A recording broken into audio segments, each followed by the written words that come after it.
Bendiciones, mis amados. Qué bueno que sigan Conectado. nuevamente conectados junto a sus pastores nuevamente, Vladimir Bazán, Roxana Jopia, para continuar con la predicación de la palabra. Amén.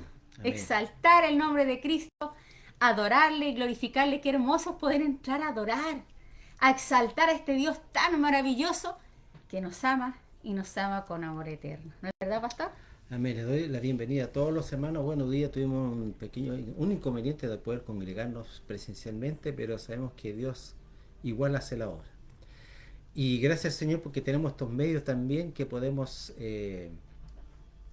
dar el mensaje, porque es importante que usted reciba un mensaje, una palabra, todos los días, no solamente el día domingo, sino todos los días. Todos los días nosotros necesitamos un mensaje de parte de Dios. Y hoy día quiero continuar con el mensaje del domingo pasado. Del domingo pasado, amén. ¿Me Amén. escuchan? ¿Se Sí. escucha bien? Quiero que, porque la otra vez también dimos una enseñanza y no se escuchaba, así que quiero que usted me diga si se escucha o no, para yo continuar y ver que si hay alguna cosa, un imperfecto, algo, podamos solucionarlo. Bueno, queremos mandar un saludito a Ruth Milena Barrios. Que Dios te bendiga, Ruth. El Señor te ama y te ama con amor eterno. Él pagó en la cruz del Calvario por ti. Bueno, no sé si los hermanos están conectados para que me avisen si se escucha bien, por favor. Nos avisan si se está escuchando correctamente el sonido. No hay nadie todavía No hay nada conectado. conectado. Pero tú puedes verlo ahí en tu... Sí, bueno, antes de continuar vamos a hacer una oración. Así que pedirle, Padre, en el nombre de Jesús, te pedimos que en esta hora, Señor, tú te glorifiques, Señor, en la vida de mi esposo Vladimir, Señor, que tú le des palabra poderosa, Señor, que venga del cielo, de tu corazón, Espíritu Santo, para edificar, para consolar, para fortalecer a cada uno de mis hermanos, Señor. Bendecimos en esta hora esta predicación. Abre los ojos nuestro entendimiento, abre los oídos espirituales, abre, Señor, danos sabiduría, revelación en tu palabra, porque queremos ser más como tú. Queremos ser cada vez más santificados a ti, Señor. Somos reyes y sacerdotes para nuestro Dios. Somos tu especial tesoro. Somos la niña de tus ojos. Somos tuyos, Señor. Y por eso, Padre, te entregamos todo lo que somos para que en esta hora tú te glorifiques en cada persona que va a escuchar este mensaje. En tu nombre, Jesús. Amén. Bendiciones también a nuestra hermana Gloria, que Dios te bendiga, y también a ti, Manuelita, que Dios te bendiga, Feña Mancilla, Manuela Mancilla, Dios te bendiga, y oramos a la distancia por fortaleza, por salud física en todo tu cuerpo, en el nombre de Jesús. Sea enviada la palabra del Señor, que por sus llagas hemos sido curados. Declaramos esa palabra porque a través de esa palabra también nuestro hermano evangelista Matías Mejías fue levantado. Es un segundo Lázaro, le digo yo, porque Dios lo levantó de los muertos. Así que dale gracias al Señor también por nuestro hermano Matías. Amén.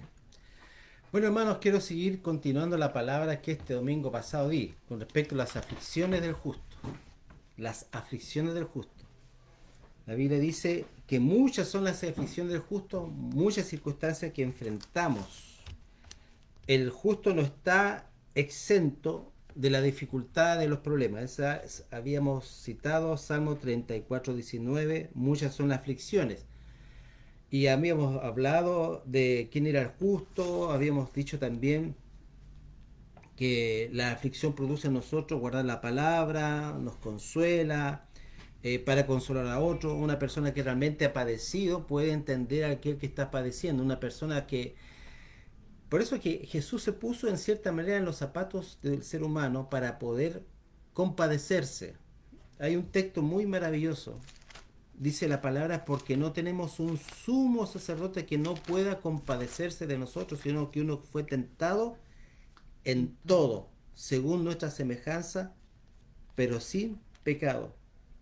Así que hermanos, nosotros tenemos un sacerdote que sintió todo lo que como que el ser humano siente, la aflicción, el dolor, el rechazo, la soledad y muchas cosas más, porque tú debes saber que Cristo, a pesar de que era Dios encarnado, padeció.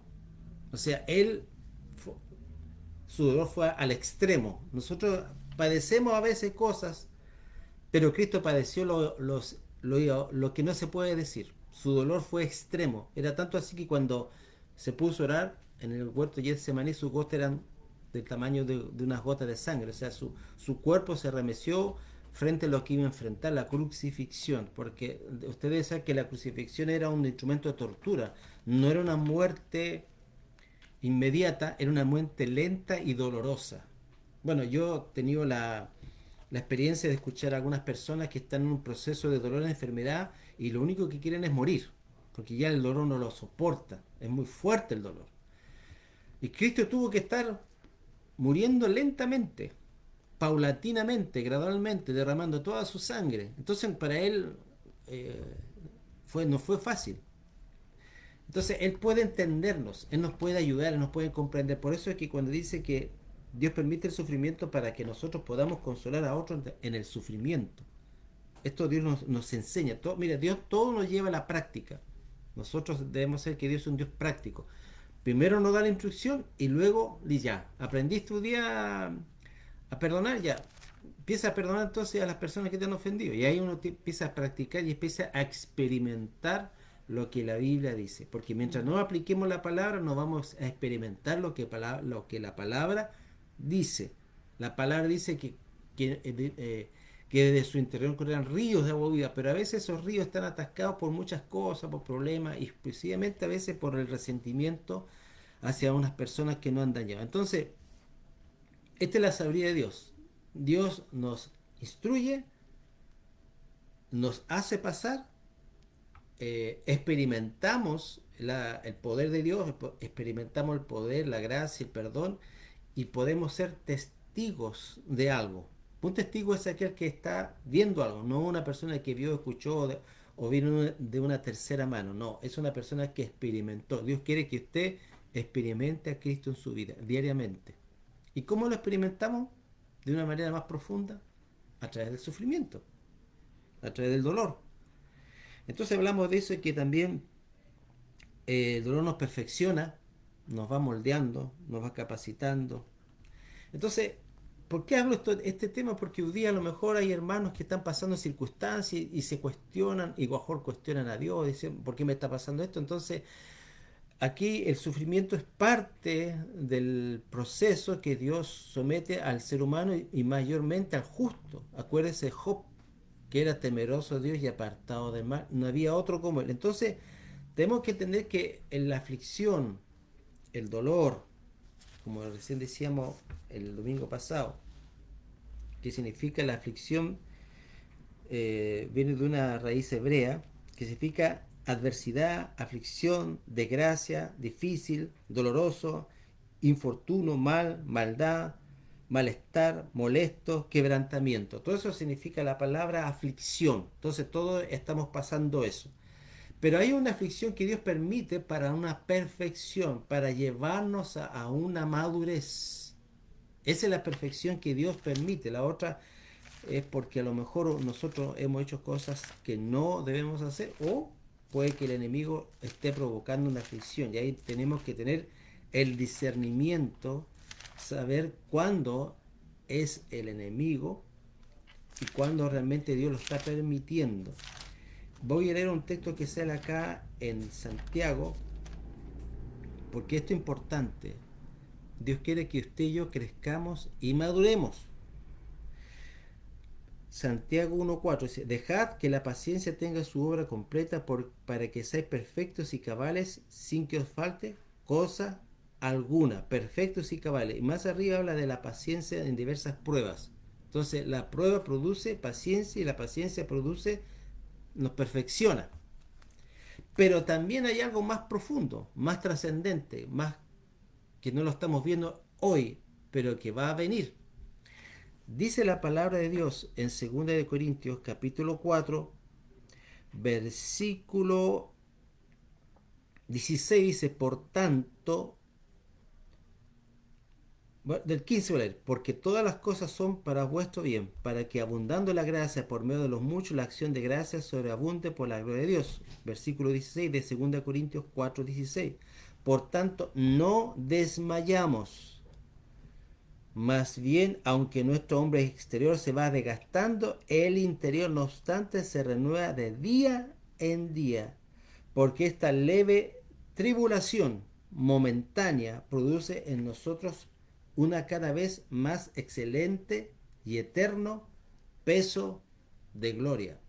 Voy a leer este versículo para que entendamos, dice, porque esta leve tribulación momentánea produce, hay un fruto de esto, en nosotros cada vez un más excelente y eterno peso de gloria. O sea, que mientras más yo padezco por la causa de Cristo, por ser justo, dice que hay un excelente y eterno peso de gloria. Entonces, hermano, la aflicción nos prepara para recibir la gloria del Señor. Hay otro texto que también voy a buscarlo acá, que aparece en Pedro, primera de Pedro, capítulo 4, para que usted tenga entendimiento, que el sufrimiento nos lleva a la gloria. O sea, el sufrimiento nos lleva a tener un excelente peso de gloria. Dice en primera de Pedro, capítulo 4, versículo 12. Primera de Pedro 4:12. Amados, no os sorprendáis por el fuego que os ha sobrevenido, que os suceda para prueba, como si algo extraño os aconteciese. Más bien regocijaos, por cuanto sois partícipes de los padecimientos del Mesías, para que también en la revelación de su gloria os regocijéis con gozo inefable. Aquí hay el producto del padecimiento, es regocijarnos con la gloria que en nosotros ha de manifestarse. También dice acá en Romanos capítulo 8, versículo 17, Romanos 8:17. Así que hijos también herederos, por cuanto por una parte herederos de Dios y por otra coherederos con el Mesías, ya que juntamente padecemos para que juntamente seamos glorificados. O sea que el padecer por la causa de Cristo, el padecer por ser justo, me lleva a participar de su gloria que se va a manifestar en nosotros. Entonces, las aflicciones que estamos pasando y que vamos a pasar nos llevan a un eterno peso de gloria, a un excelente eterno peso de gloria. Dice también acá en Mateo capítulo 5 que la recompensa es mayor.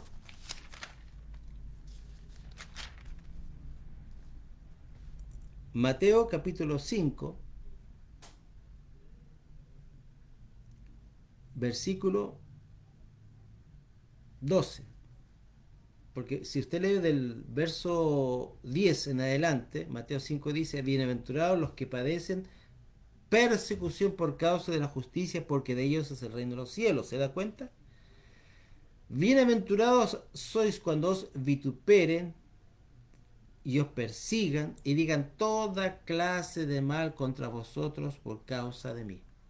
Alegraos y gozaos. Por eso si usted lee, recién leí, Pedro dice, alegraos y gozaos. Es contradictorio a la lógica humana. Cuando nosotros estamos padeciendo por la causa de Cristo, debemos gozarnos, no afligirnos.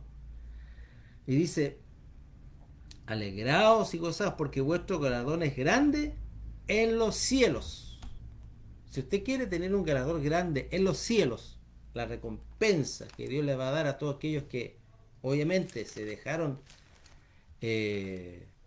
no se dejaron, sino que estuvieron una vida justa, va a ser grande en los cielos. Y el último versículo que le hablo acá, que sale en Apocalipsis.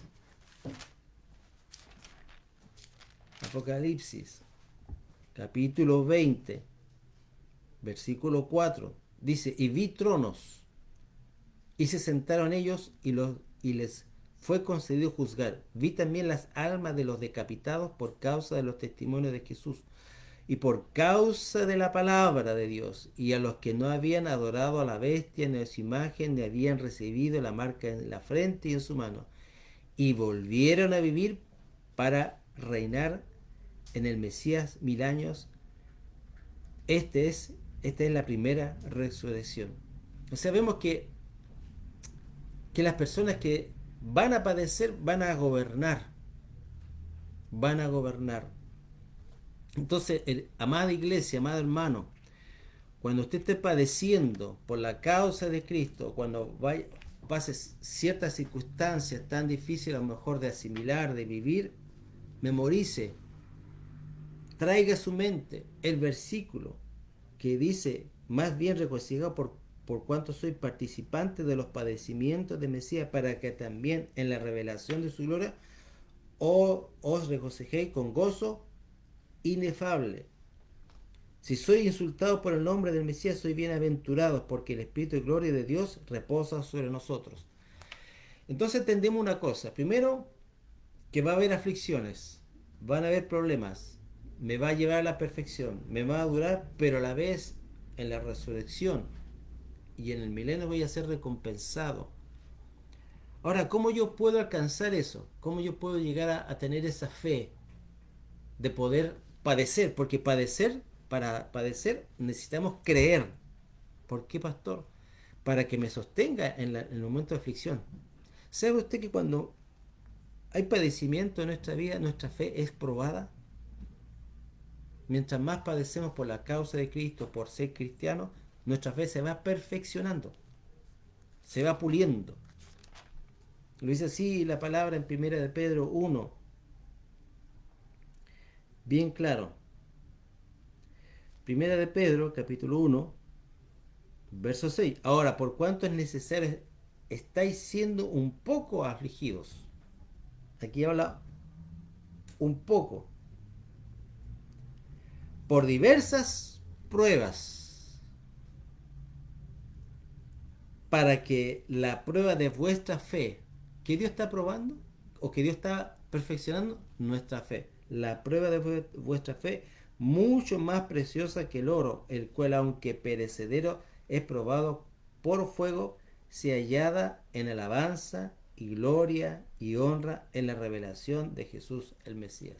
Entonces, hermanos amados, estamos pasando aflicciones, tribulaciones, problemas, pero si nosotros sabemos llevarlas, si sabemos que eso es necesario para alcanzar algo mayor, por eso es que Pablo dice que la gloria venidera no es comparable, no se puede comparar las aflicciones, perdón, del tiempo presente con la gloria venidera que en nosotros se ha de manifestar.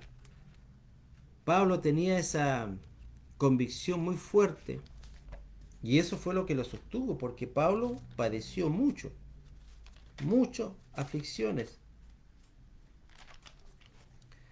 Entonces él sabía que toda esa aflicción no se comparaba con lo que iba a venir. No era comparable. Dice acá en Romanos capítulo 8, Romanos 8, 18, pues considero que los sufrimientos del tiempo presente, de lo que estamos viviendo hoy día, de lo que yo estoy viviendo, de lo que usted está viviendo, no son dignos de ser comparados con la gloria venidera que va a ser revelada, ¿dónde? En nosotros. Ese es el pensamiento que nosotros debemos desarrollar.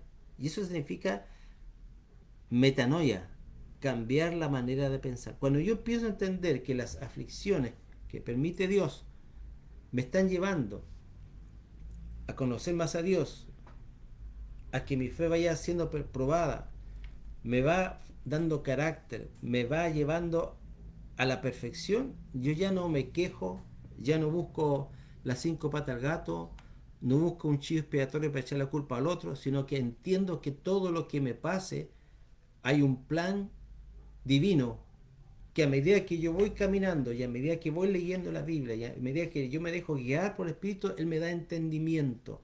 ¿Para qué? ¿Para qué? Y dice que produce en nosotros un excelente y eterno peso de gloria, los que padecemos. Ahora, ¿cómo yo me puedo sostener? Mediante la fe, pero también hay la fe obviamente va acompañada con la paciencia, pero hay algo que yo quiero que podamos entender hoy día. Si volvemos a 2 Corintios capítulo 4, verso 18, porque usted tiene que leer según el contexto. Está hablando acá, 2 Corintios 4, de las aflicciones. Pero en el 17 dice, porque esta leve tribulación momentánea produce en nosotros cada vez más excelente y eterno peso de gloria, no poniendo nuestra mirada en las cosas que se ven. ¿Qué es lo que se ve? La aflicción, sino en las que no se ven. ¿Cómo yo me puedo sostener entonces en medio de las aflicciones, en medio de la tribulación, mirando? Pero ¿cómo, pastor, si la fe dice que la fe no es por ver, sino es por oír? ¿Cierto? Sí. Pero la Biblia también me dice, y acá lo dice, no lo digo yo, dice, no poniendo nuestra mirada en las cosas que se ven, sino en las que no se ven. Pero ¿cómo podemos poner la cosa? ¿Cómo podemos mirar lo que no se ve? ¿Cómo lo podemos hacer? A través del Espíritu. Puedo sacar un ejemplo bíblico que sale acá en Hebreos y habla específicamente de Moisés. Y aquí vamos a ver algo importante. Todo creyente nacido de nuevo, tiene la habilidad de poder ver, no lo físico, sino lo espiritual. Todos tenemos ese potencial. En unos se manifiesta más, en otros menos, pero todos podemos ver. Porque cuando usted nace de nuevo, usted nace con sentidos espirituales. Y uno de los sentidos espirituales es ver. También el oído, pero también ver. Dios nos concede ver cosas. A mí muchas veces yo veo cosas, pero no son naturales, son espirituales. Y eso me lleva también porque me da una certeza de que eso es así y es así. Mire cómo Moisés se pudo sostener. Dice acá en Hebreos capítulo 11, verso 23. Pero por fe Moisés, después de nacer, fue escondido 3 meses por sus padres porque lo vieron niño hermoso y no temieron al decreto del rey.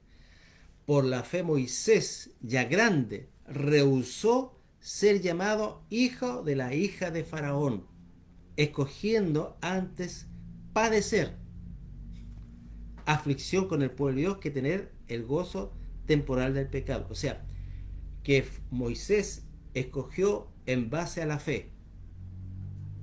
Él escogió. O sea, él tenía la opción. A veces nosotros no tenemos la opción de pasar ciertas cosas, una enfermedad, un problema económico, pero Moisés tenía la opción de no padecer, de seguir siendo hijo de la hija de Faraón. Él puede haber dicho, ¿sabes qué? El pueblo está sufriendo, a lo mejor hay un propósito, no sé, pero yo escojo vivir en el palacio. Pero por la fe, ¿y entiende esto? Por la fe él escogió padecer. Ahí dice, escogiendo antes padecer aflicción. O sea, él tuvo la oportunidad de no padecer. Pero vamos a leer, a medida que vayamos leyendo, vamos a dar cuenta por qué escogió eso, por qué escogió algo a nuestra manera de ver tan difícil. Porque nosotros no escogimos padecer, él sí, él escogió padecer, él dice, escogiendo. O sea, si usted escoge porque tiene la posibilidad de no hacerlo o hacerlo, usted escoge un día de comprar ciertas verduras o comprar ciertos alimentos, usted está escogiendo, está viendo si lo come o no come, usted elige, que es una palabra sinónima, pero él escogió padecer aflicción con el pueblo de Dios que tener el gozo temporal del pecado, considerando las mayores riquezas, y esto es lo que quiero que usted entienda, las mayores riquezas que las que tenía él como hijo de la hija de Faraón. Póngase a pensar la cantidad de oro, piedras preciosas, siervos, casas, lo que tenía todo. Usted sabe que Egipto en esos tiempos era una potencia, pasó a ser una potencia. Era como que de repente usted fuera dueño de Estados Unidos, su papá, y usted fuera un hijo adoptivo. ¿Qué escogería usted? Bueno, obviamente que le gustaría tener una casa, un chalet, no sé, pues riqueza, aviones, pero Moisés desechó todo eso por, dice, por mayores riquezas. Mayores riquezas. Y digo, ¿cómo mayores riquezas? Claro, porque él vio el ámbito espiritual, hermano. Y ahí yo quiero apuntarle a usted. Cuando nosotros vamos viendo el ámbito espiritual y vamos viendo con los ojos espirituales, lo material empieza a, a bajar, empieza a no ver que no es tan trascendente, no es tan importante lo material. No es que pierda su valor en sí, sino que ya no le doy tanta importancia a lo material. Porque imagínese, él veía otra riqueza. Considerando mayor la riqueza del vitupero del Mesías que los tesoros de Egipto, porque tenía la mirada, y ahí está la palabra que yo le quiero hoy día destacar, la mirada. Está hablando de fe, pero también está hablando de ver. Jesús le dijo, si crees, verás. Primero tiene que venir la fe para que usted pueda ver. Eso le dijo Jesús a María acá en Juan capítulo 11. Le dice a Marta, Señor, y Jesús le dice acá en Juan 11:40, ¿no te dije que si crees verás la gloria de Dios? Para poder nosotros ver tenemos que tener fe. Y dice que estaba mirando qué cosa, el galardón, lo que él iba a recibir por esa aflicción. O sea que Moisés, de alguna manera, Dios le mostró lo que él iba a recibir por toda la aflicción. Le mostró las riquezas celestiales que son superiores. Por eso Jesús dijo, hacer tesoro en los cielos, donde el orín ni ladrón, ni el orín corrompe, ni el ladrón entra. El cielo es la riqueza de nosotros, en nuestra heredad. Y dice, tenía la mirada puesta en el galardón. Verso 27, por fe dejó Egipto no teniendo la ira del rey y se sostuvo como viendo al invisible. Aquí está hablando del ver, pero no del ver físico, sino ver del espíritu, poder ver. Para nosotros, en cierta manera, padecer por la causa de Cristo, tenemos que ver a Dios manifestado en nuestra vida, ver su mano, ver su provisión, y a medida que nosotros vamos viendo cómo Dios obra en nosotros, estamos dispuestos y preparados para padecer, porque estamos viendo algo más trascendente, que va más allá de las cosas humanas, más allá de las cosas palpables, más allá de nuestra manera de pensar. El mundo espiritual es real, hermano. El mundo espiritual es real, es tan real como que usted me está viendo a mí. Y ese mundo espiritual es eterno. Y ese mundo espiritual es nuestra herencia. Dice que la palabra que nuestra ciudadanía está en los cielos. O sea, yo no soy de este mundo. Por eso Jesús hace la oración en Juan capítulo 17. Dice, ya no son del mundo. No, Padre, te ruego que no los quites del mundo. Aunque no son del mundo. Y nosotros ya no somos del mundo. No somos de esta, ni de la filosofía, ni de las corrientes, ni de todo lo que sea del mundo. No somos del mundo. Nosotros tenemos otra identidad. Nosotros somos celestiales. Somos seres celestiales porque nuestra ciudad está en los cielos. Lo dice la Biblia. Por eso es que acá en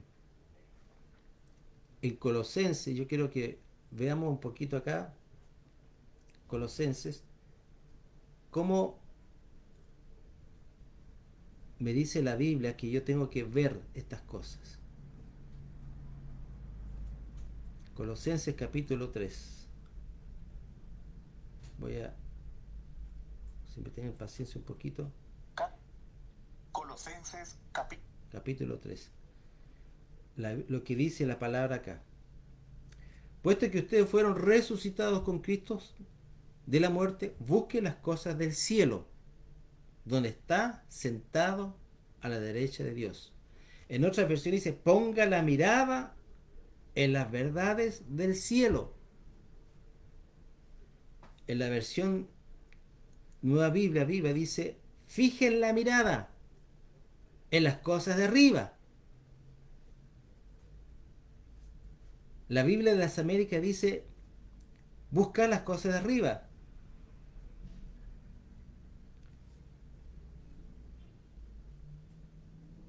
Poner la mira, poner la mente en las cosas de arriba. O sea, cuando nosotros, hermanos, miramos demasiado lo terrenal, perdemos nuestra visión de ver lo eterno. Y nos volvemos inmediatos y reaccionarios.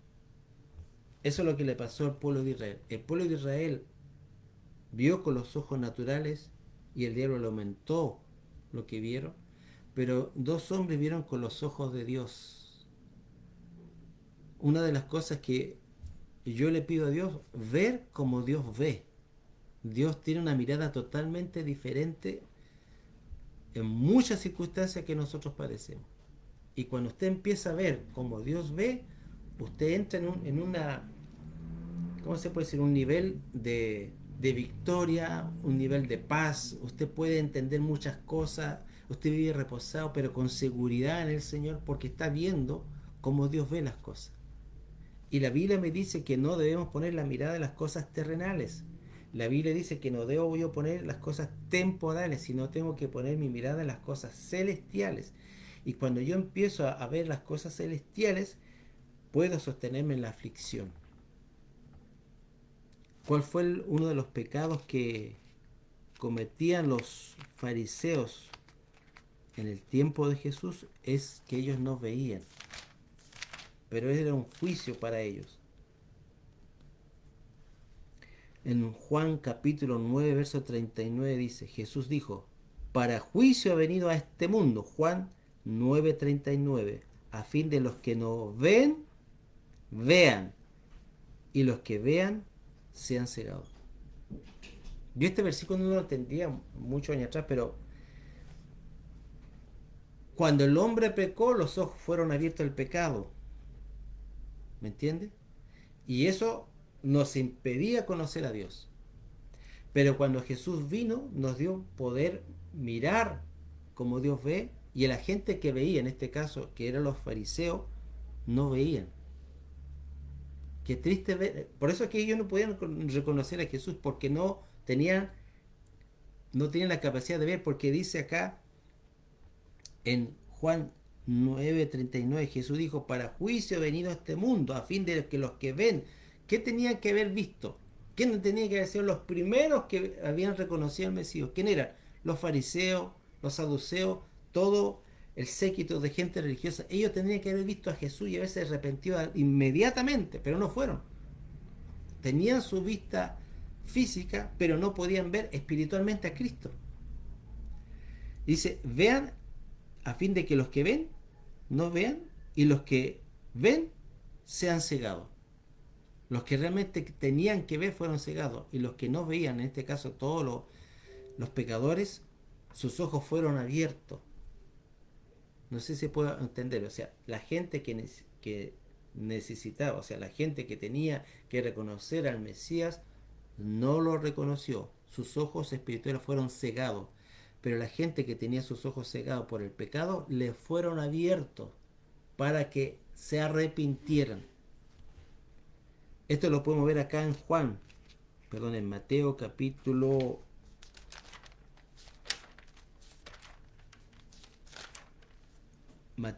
21, versículo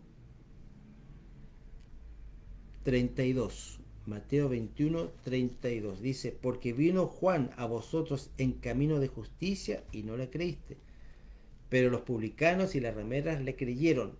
Y vosotros viendo esto, ¿qué es lo que veían los judíos? ¿Qué es lo que veían los fariseos, los saduceos, toda esta gente religiosa? Veía tremendas conversiones de gente, hermano. Tremendos milagros, resurrección, sanidad, liberación. Vieron con el ojo físico, pero sus ojos físicos estaban, sus ojos espirituales, estaban cegados. Sus ojos físicos veían, pero sus ojos espirituales estaban ciegos, no podían ver. Dice, y viendo esto, viendo la conversión de rameras, de publicanos convertidos y siendo personas de bien, no se arrepentían después para creer. Entonces, ¿cuál fue el juicio para ellos? Teniendo vista física, perdieron la vista espiritual. ¿Qué es más delicado que perder la vista física? Es perder la vista espiritual. Y a veces, hermanos, nosotros nos vemos a Dios, nos vemos como Dios ve, inmediatamente nos desesperamos en medio de la tribulación, perdemos la brújula. Entonces, ¿qué nos lleva a perder la visión? ¿Qué cosa nos lleva a no ver como Dios ve? Dice acá en Isaías 59. Isaías 59. Isaías 59, versículo 10. Vamos a ver una causa por qué nosotros a veces dejamos de ver como Dios ve, o dejamos de ver a Dios actuando en las personas, o como vemos la iglesia. Porque la iglesia no es una institución humana, hermano. A veces la iglesia es un cuerpo. Es un cuerpo. Nunca usted deje de pensar que la iglesia es un cuerpo. No es una estructura, no es una denominación, no es un cierto grupo. Es un cuerpo. La iglesia es el cuerpo de Cristo. Y muchas veces, por no tener esa visión de Dios, nosotros hablamos de la iglesia. Cuando la Biblia dice los mutiladores del cuerpo son aquellos que hablan y por la boca dividen el cuerpo. Porque usted sabe que cuando nosotros empezamos a hablar mal de la gente, dividimos, ponemos división. Entonces es muy delicado no entender el cuerpo. El cuerpo no es una denominación, son todos aquellos que creen en Jesucristo, que se han arrepentido, que han confesado a Jesús como Señor y Salvador. Ese es el cuerpo. Entonces, si yo veo situaciones quizá que a lo mejor para mí son delicadas, no tengo que hablarlas, no tengo que murmurar, no tengo que decirlas, porque tarde que temprano yo voy a empezar a dividir el cuerpo. Y Dios, una de las cosas que Dios aborrece, hermano, es la división, porque una de las cosas que más nos afecta como iglesia es la división. Y da pena de repente decirlo, pero es la verdad. ¿Pero por qué división? Porque nosotros con la lengua hablamos mal de este, y de ese, y de ese, y de ese. Y la verdad que vamos buscando división, porque ya mi hermano que me escuchó el comentario va a tener una percepción, algo equivocado que no es verdad. Entonces guardemos nuestra boca, no hablemos de las personas, oremos por las personas. Y si usted es cercano a esa persona, bueno, vaya usted en secreto y hágalo con el temor del Señor, porque considerándose también a usted mismo, porque todos nosotros podemos cometer errores y pecados. Dice acá la palabra, en Isaías 59:10, vamos palpando la pared como ciego. Sí, andamos a tientas como gente que no tiene ojos. En pleno día tropezamos como al anochecer. En pleno vigor estamos como los muertos. Ahí está hablando de algo que, o sea, están haciendo un ejemplo.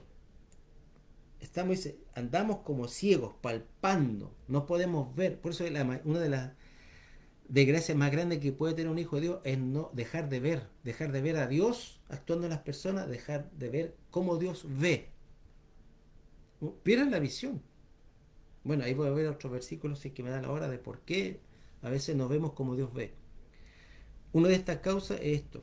En el verso 12 lo dice claro, porque nuestras rebeliones se han multiplicado delante de ti y nuestros pecados testifican contra nosotros. ¿Por qué perdemos la visión de ver? Es por nuestras rebeliones. Acuérdese usted de Balaam cuando dijo que no fuera a maldecir, y él fue igual. ¿Qué le pasó a ese profeta? Perdió la visión. ¿Por qué perdió la visión?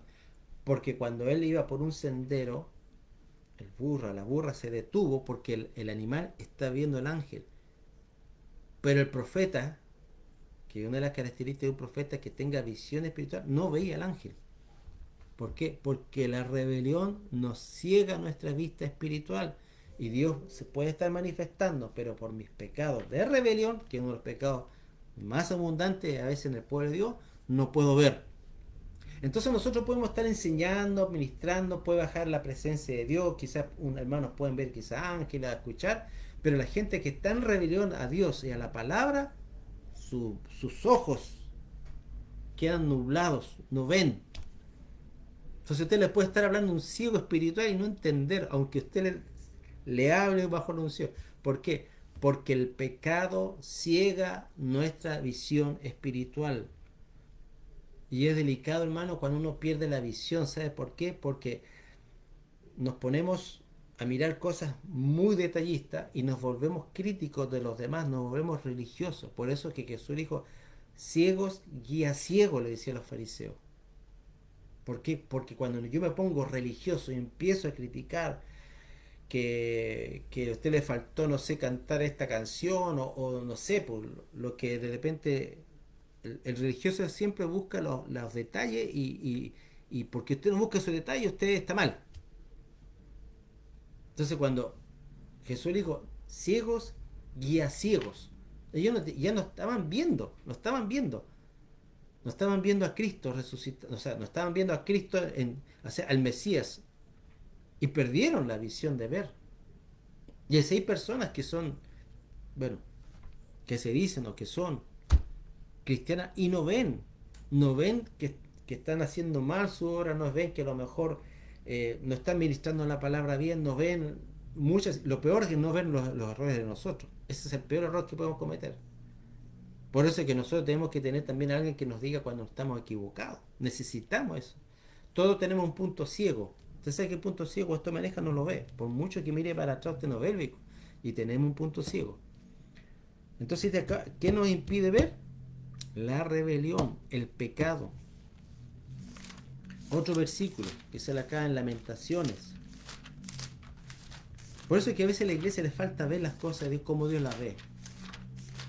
Lamentaciones, capítulo 5, verso 16 y 17. Y la corona ha caído de nuestra cabeza. ¡Ay de nosotros por haber pecado!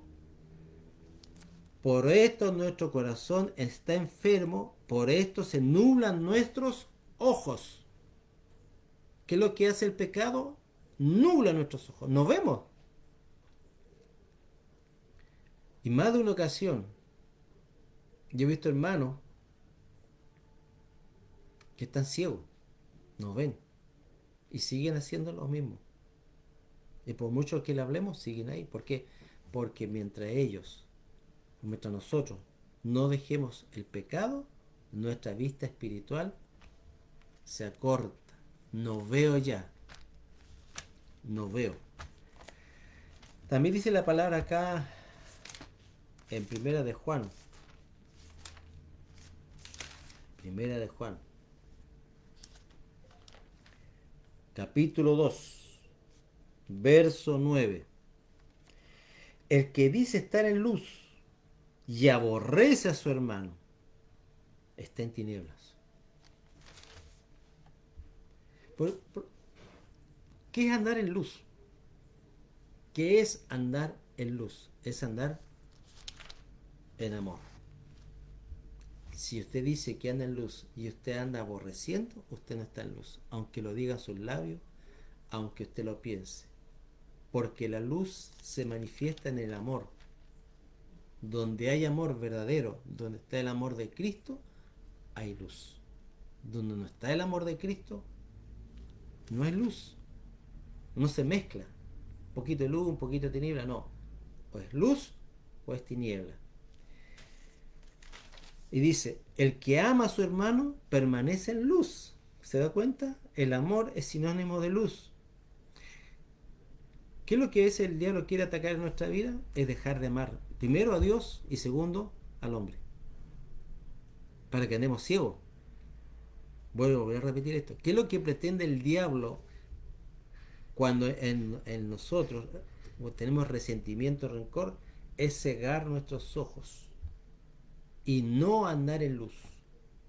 Siempre el diablo va a querer que tú vivas en amargura, en odio, en resentimiento, porque sabes que si tú resientes a alguien y si resientes a un hermano, pierde la capacidad de andar en luz, por lo tanto ya no puedes verlo. Y dice acá, verso 11, pero el que aborrece a su hermano está en tinieblas. y anda en las tinieblas, pues no sabe a dónde va, por cuanto las tinieblas le han cegado los ojos. No está hablando del, del órgano ocular que nosotros tenemos, sino está hablando de la vista espiritual.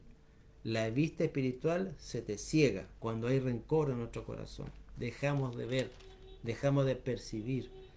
Y qué desesperante sería, hermano, dejar de ver físicamente, pero qué desesperante dejar de ver espiritualmente. Y pensar que estamos haciendo las cosas bien. Y pensar que a lo mejor Dios me está hablando. Y tener ceguera espiritual. Porque los ciegos, hermano,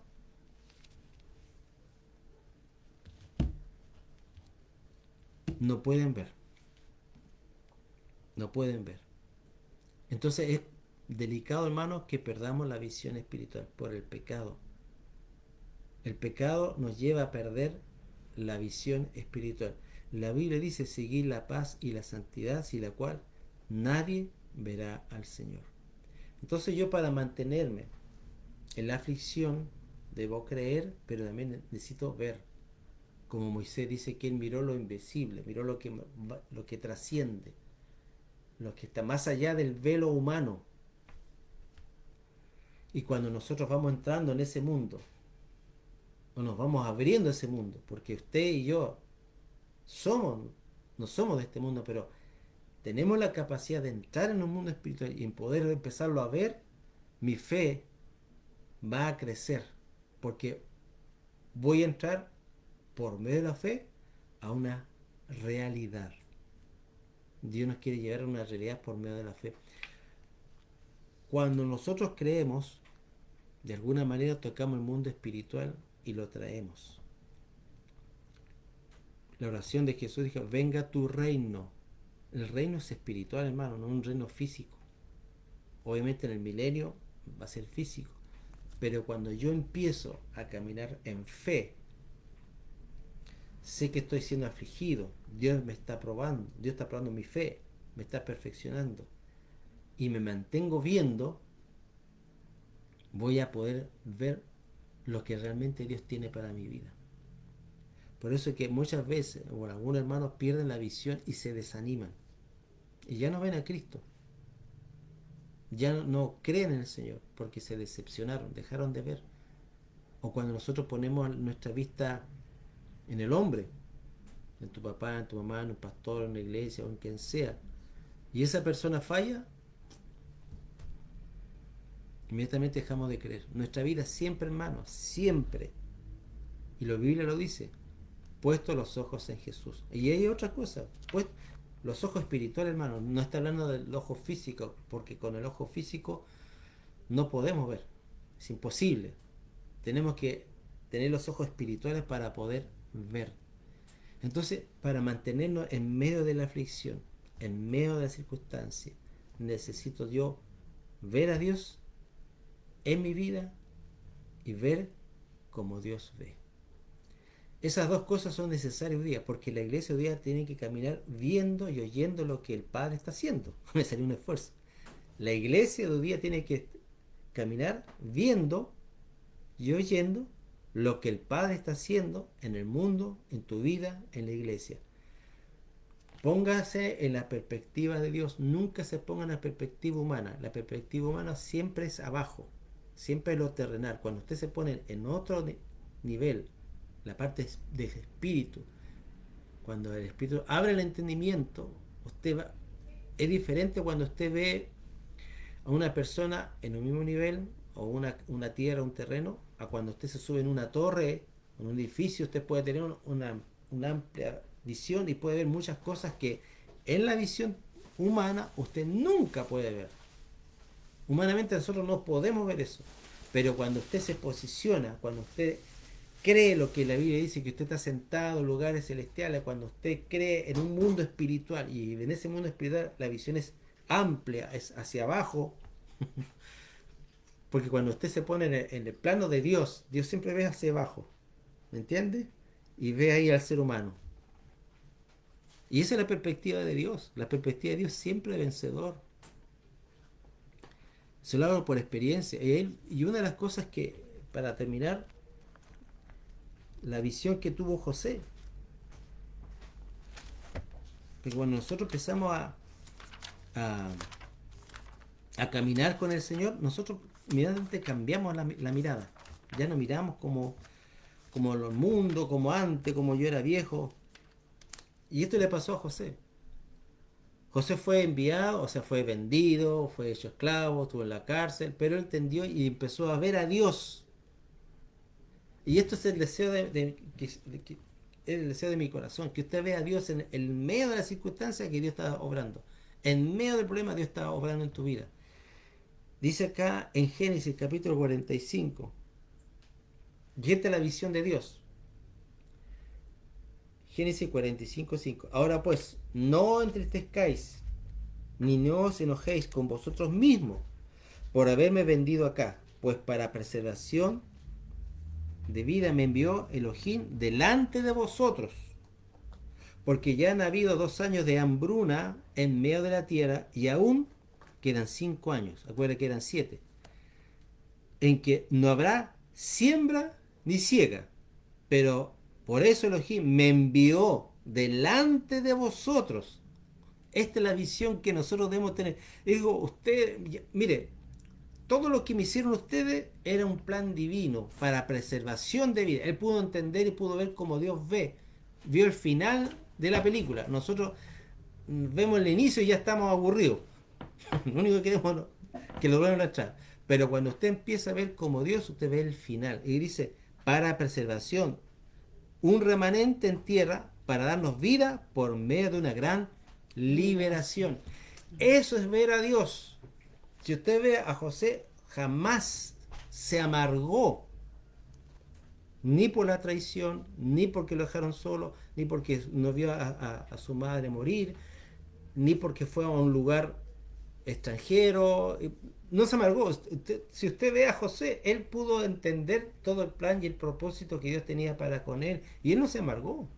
Y perdonó a sus hermanos, que hablamos recién de la luz, y Dios los pudo establecer como segundo después de Faraón.